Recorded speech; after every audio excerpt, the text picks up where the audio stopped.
Leto sa blíži extrémnou rýchlosťou a vy ste si možno práve teraz uvedomili, že nemáte našetrený ani cent na to, aby ste si užili prázdniny. Úprimne, no money, no funny. A preto som si pripravila pre vás toto video, kde vám ukážem, ako si môžete zarobiť. Ak sa vám video bude páčiť, určite mi nezabudnite hodiť like, taktiež mi môžete napísať dole do komentárov, akú letnú brigádu by ste chceli robiť alebo akú ste už robili.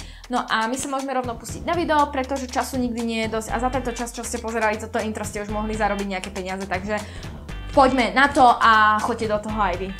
Začala by som asi takou najklasickejšou vecou a to je predaj starých vecí.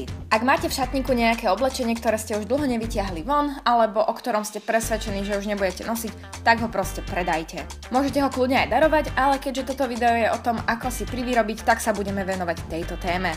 Samozrejme nezabúdajte na to, že ak chcete tieto veci predať, nemali by byť nejako poškodené. Ak máte doma veľa kníh a viete, že sa k ním už nebudete nejako vraciať, tak tiež ich môžete predať. Samozrejme, ak nie ste nejaký vášnivý zberač kníh, tak ich radšej posunte ďalej a nenechajte ich zapadať prachom.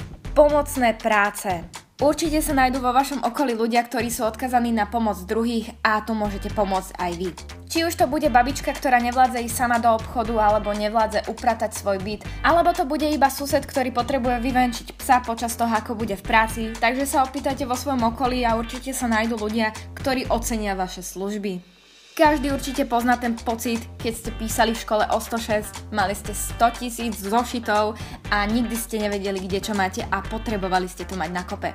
No a tu prichádza teda možnosť si privyrobiť spôsobom prepisovania vecí do školy. Ak máte veľa voľného času a máte počítač, môžete sa ponúknuť ľuďom, že im budete prepisovať veci z papieru do počítača.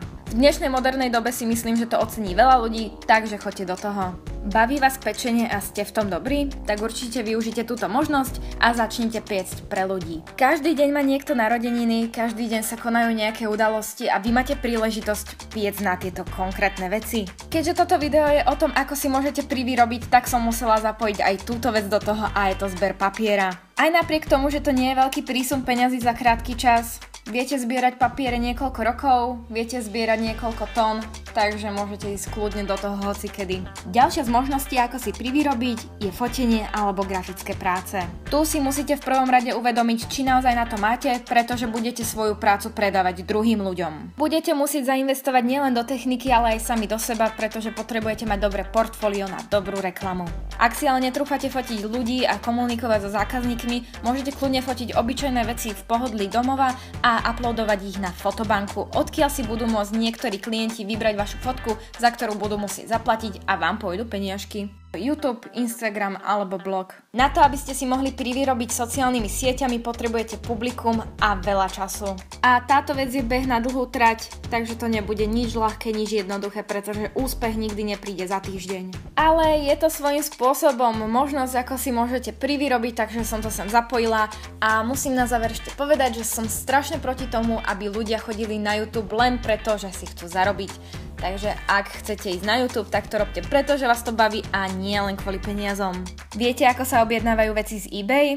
Tak je to pre vás len plus, pretože stále sa nájdú ľudia, ktorí netušia, ako sa objednávajú veci a potrebujú s tým pomôcť. Môžete im kľudne navrhnúť, že im objednáte veci, pôjdete potom na poštu, ale oni vám zaplatia za produkt plus za čas, ktorý ste strávili objednávaním, chodením na poštu a vybavovaním vecí. Ak máte šikovné ruky a dobré nápady, viete si aj týmto privyrobiť. Posledné roky majú ľudia záujem o homemade veci, pretože sú to veci vyrábané s láskou. Ak patrí vyrábanie veci medzi vaše hobby, tak je to veľká výhoda, pretože vás to bude baviť a zároveň vám to bude vynášať nejaké peniažky. A máme tu posledný tip, ako si privyrobiť peniaze a to sú občasné práce. Napríklad roznášanie letákov do schránok, rozdávanie letákov ľuďom na ulici, hostesky v obchodoch, ktoré ponúkajú nejaké ochutnávky alebo ukazujú nové promoveci, alebo môžete ísť pracovať niekam do fast foodu, kde budete môcť pokračovať aj po lete. Ja som pracovala 2 roky v McDonalde a nie len, že som si tam vedela dobre privyrobiť popri strednej škole, ale ešte som si tam našla aj spriaznenú dušu. Dúfam, že vám dnešné video pomohlo, že si nájdete nejakú dobrú brigádu v lete a že som vás teda v niečom inšpirovala. Takže ďakujem vám za pozretie, ďakujem vám za hlasy na blogerovi roka a vidíme sa pri ďalšom videu. Ahojte!